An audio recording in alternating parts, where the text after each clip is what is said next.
Have you ever wondered what would happen if justice walked in the door, but wore no badge? If someone wronged your mother, not knowing her son was the deadliest man alive, what would you do? Welcome to Talecraft, where real stories hit harder than fiction. If you're here for the first time, don't forget to like, share, and subscribe because today's tale will leave you questioning everything about authority, family, and revenge served cold. Our story begins on a quiet Tuesday afternoon in a sleepy town in Georgia, a place where time seems slower and the air is heavy with tradition. Mama Rose, a 72-year-old black woman beloved by her community, steps out in her Sunday best to run errands. She's lived a humble life, raised 3 children, buried a husband, and never once asked for more than what she earned with her hands and heart. She withdraws $1,800 from her savings, money saved dollar by dollar to fix her leaky roof. But before she can make it home, her world takes a turn. Red and blue lights flash in her rearview mirror. 2 local officers, both white, stop her without explanation. Their eyes cold, their tone condescending. They accuse her of carrying drug money. They rifle through her purse. They take the cash. They don't arrest her. They don't charge her. They just leave her shaking behind the wheel, $1,800 poorer and dignity bruised. She could have cried. She could have screamed. But Mama Rose did something else. She made one phone call. And the man who answered, he wasn't just her son. He was something far more dangerous than any badge on a chest. The moment he picked up, a silent clock started ticking, not toward violence but toward a reckoning built on skill, strategy, and a will to protect. This isn't just about one corrupt stop or one act of racial profiling. It's about what happens when those sworn to protect decide to prey instead. It's about how the quietest voices often raise the deadliest sons. And it's about how a mother's suffering can ignite a storm no one sees coming, until it's already too late. In this story, we're going to take you through Mama Rose's painful encounter. But more importantly, we'll show you what her son did next. How he used his mind, his past, and his skills to bring down those who thought they were untouchable. So sit back. Keep watching.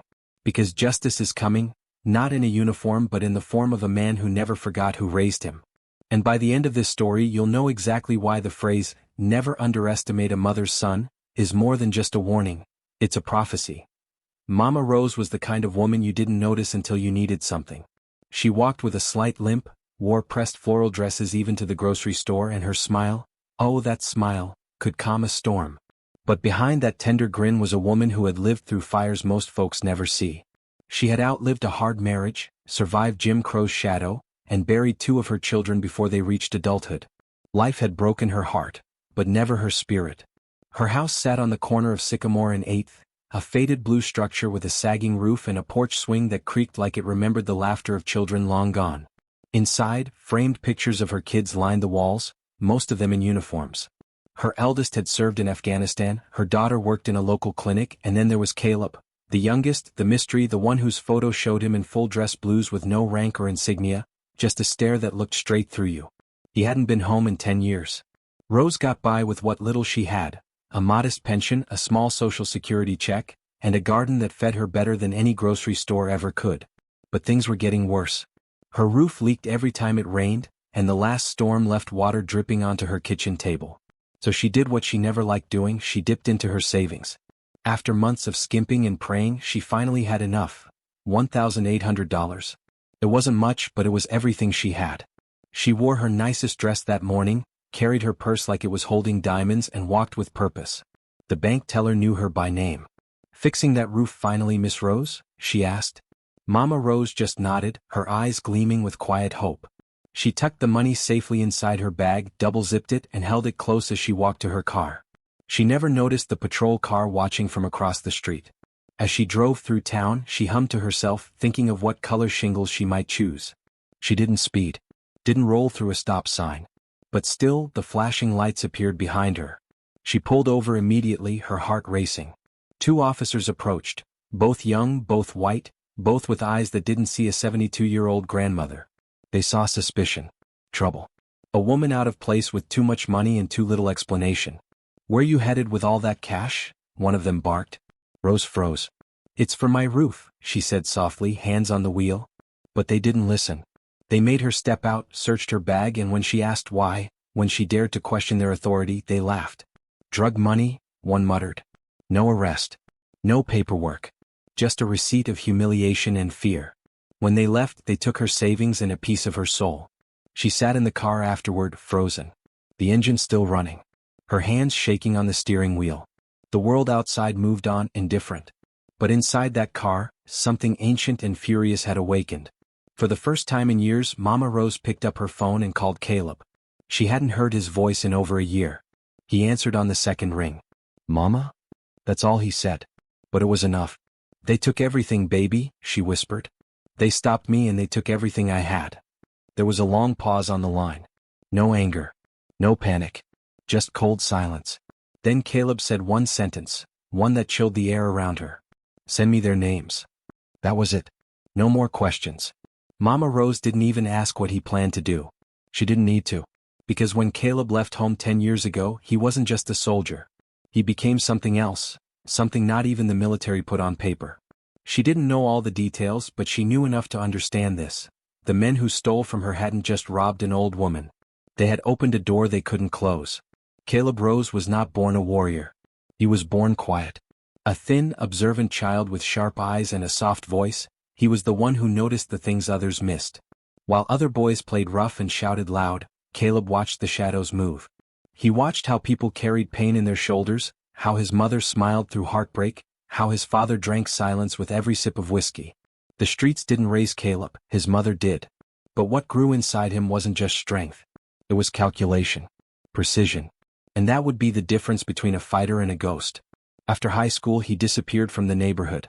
Mama Rose told everyone he had joined the Marines, but the truth was deeper and darker. Caleb had been recruited directly from basic training into a covert program so classified it didn't have a name. No insignia. No uniform. Just silent orders. His skills weren't loud but lethal. Language. Surveillance. Disappear and strike missions. He operated in 21 countries in 6 years. He didn't leave a trail, just whispers. Entire cartels folded after Caleb visited their countries. Entire warlords vanished. He was the blade behind diplomacy. The ghost governments sent when negotiations failed. His team, known only by call signs, consisted of men who didn't flinch at death. Caleb, however, was different. He wasn't violent for the sake of violence. He didn't enjoy war, he mastered it. His nickname within the unit was Whisper, because you never heard him coming and by the time you did, you were already done. He had no rank on paper. No public medals. But his file was stamped with more black ink than daylight. And those who trained with him knew, if you crossed a line with him or his blood, there was no court that could save you. The last mission broke him. A CIA-linked extraction went south in Sudan. A child was involved. Caleb saved her, but it cost him. His team, his sanity, and nearly his life. When he returned, he didn't come home. He vanished. No address. No contact. Only his mother knew how to reach him, and even then she never dialed, until the day she lost her savings to 2 arrogant men with badges. When Caleb heard her voice tremble, something shifted. That last thread of peace inside him, already thin, snapped. This wasn't war. This was personal. And personal? That made him deadly. He arrived in town 2 days later. No announcement. No fanfare. A black SUV pulled up outside his mother's house just after sunset. He stepped out in a black hoodie and jeans, simple, unassuming. But his eyes, they were cold like glass over ice. He hugged Mama Rose, kissed her forehead, and said nothing about what came next. She didn't ask. She just placed a folded paper in his hand. 2 names. Officer Ray Dalton and Officer Mitch Greaves. They had pulled her over. Searched her. Taken what little she had. Caleb memorized the names and slid the paper into his back pocket. The next morning, Officer Dalton stopped for coffee like he always did, black, 2 sugars, always at 8:15. He didn't notice the man watching from across the diner. Later, when he left for his patrol shift, he found his car's tires slashed clean through, no mess, just precision. Officer Greaves had a similar morning.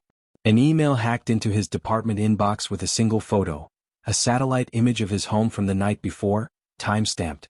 They were being watched. Hunted. But they laughed it off. They had badges. What could a man do to them without a name or face? They underestimated him. Most people did. But the thing about ghosts is, by the time you realize they're real, you're already haunted. Caleb didn't need violence to make them sweat. He knew pressure. One phone call to a friend in cyber intelligence and the officer's bank accounts were frozen. One ping to an old military contact and a background investigation was launched on both. one that exposed a pattern of racial profiling and illegal searches. Caleb didn't strike with fists. He struck with silence, strategy, and undeniable evidence. He wasn't just defending his mother. He was dismantling an entire pattern of abuse. But even with all the power at his fingertips, Caleb didn't feel victorious.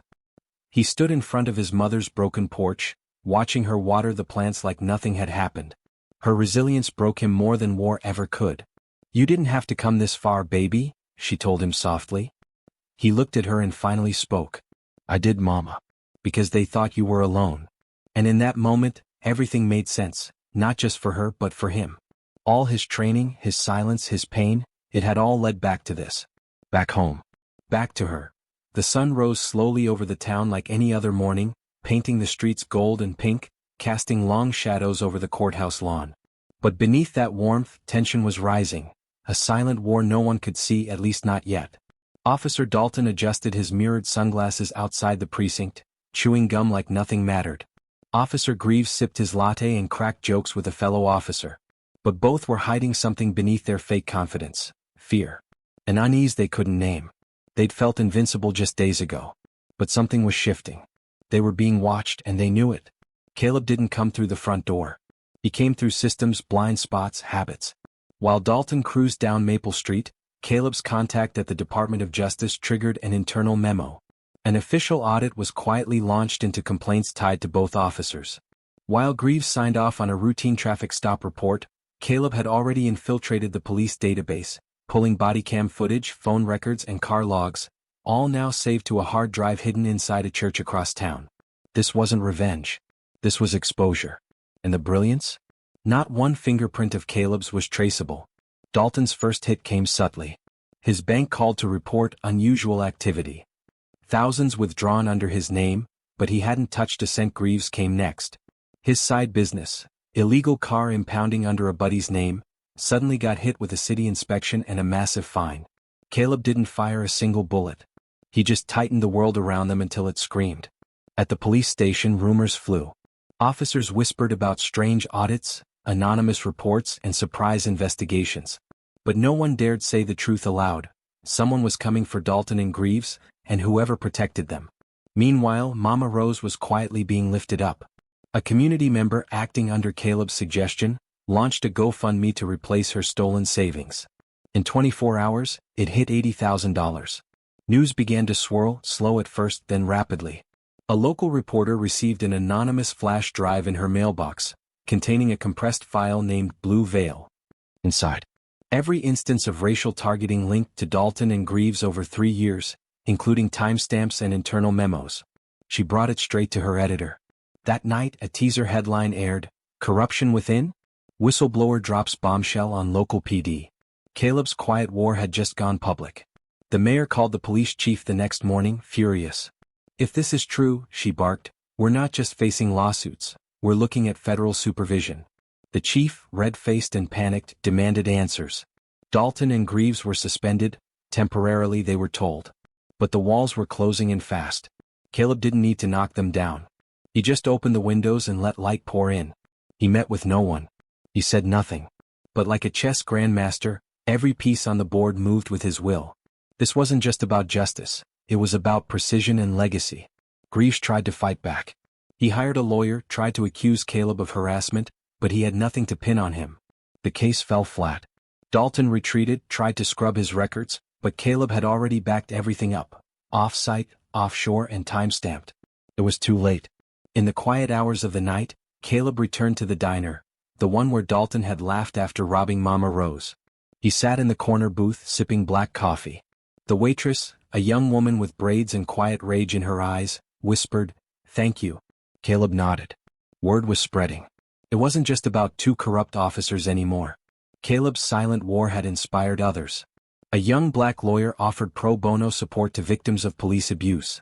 A retired tech specialist joined Caleb, anonymously supporting digital forensics. Even the local university hosted a seminar titled, "Digital Justice in the Age of the Ghost." No one knew Caleb's name. They just called him the Sun. The man who didn't yell, didn't protest in the street, but turned the whole city on its head. And still he never asked for recognition. He didn't need it. All he wanted was his mother safe. Back at the precinct, chaos reigned. The chief was under pressure. A federal oversight committee had been activated.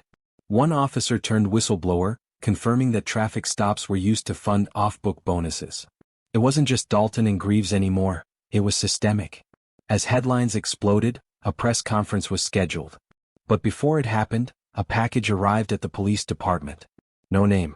No return address. Inside was a framed photo.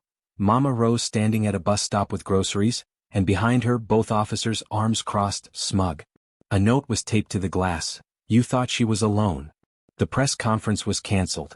The mayor demanded resignations. The police union scrambled to distance themselves from the scandal. Caleb remained unseen, but his shadow touched every corner of the city. He didn't show up to gloat. He didn't seek revenge in the way others expected. Instead, he watched from a quiet street corner as Mama Rose finally got her home repaired, her savings restored, and a young girl offered to mow her lawn just to say thank you. His war wasn't loud, it was surgical. And it was far from over. Because corruption wasn't just two men. It was a system. And Caleb was just getting started. He stood at the edge of the neighborhood, looking out at the place that raised him. It had cracked in places, broken in others. But through those breaks, light had poured in. He dialed a number. It's done, he said. A voice on the other end asked, ready for the next one? Caleb nodded. Always. He walked into the night, not as a son seeking vengeance, but as a force built for silent justice. And while most would never know his name, they'd feel his presence. Every time a badge turned corrupt and silence tried to hide it. The sun had begun to set on the tense day when justice finally found its footing. The racist officers, once so sure of their power, now sat shackled in the very system they had tried to twist for their own gain. Their smug expressions had vanished, replaced by blank stares of disbelief as Marcus stood silently in the courtroom, watching. He hadn't raised his voice, fired a shot, or issued a threat, yet his presence had dismantled a whole web of corruption. What began with a simple act of cruelty, a few stolen bills from an old woman, had unraveled a chain of abuse spanning years. And in the end, it wasn't vengeance that triumphed. It was justice, honor, and the love of a son who refused to let his mother suffer in silence. When Marcus walked his mother out of that courthouse, heads turned. Not just because he was a decorated operator, but because he was proof that the quiet strength of good people can shake even the most arrogant structures to their knees. Back at their modest home, the warmth of the evening light poured through the curtains as Marcus brewed his mother a cup of tea. She was quiet, her hands folded on the table, her eyes watching her son with a mix of awe and gratitude. You didn't have to do all that, she whispered. Marcus smiled, placing the steaming cup in front of her. I didn't do anything, Ma, he said gently. They did it to themselves. I just showed them who they were dealing with. She chuckled softly, her voice filled with pride. The fear that once shadowed her features had vanished. The community, too, had begun to speak up, no longer afraid of retribution. Marcus hadn't just defended his mother, he'd given others the courage to stand. That's the thing about true warriors, their battles echo far beyond the field. And Marcus knew that some fights didn't require weapons, just the unshakable will to do what's right. Thank you for watching this incredible story of justice, dignity, and courage unfold. If this tale moved you, inspired you, or opened your eyes to the hidden battles people face every day, take a moment to show your support. Like this video so it reaches more viewers. Share it with someone who needs to know that real heroes still walk among us. And if you're new to the channel, welcome to Talecraft, where true stories and powerful voices come to life. Hit that subscribe button and ring the bell so you don't miss any of our upcoming narratives that shine a light on bravery, injustice, and redemption. We also want to hear from you. What would you have done if this was your mother? What does justice mean to you today? Drop your thoughts in the comments. We read every one.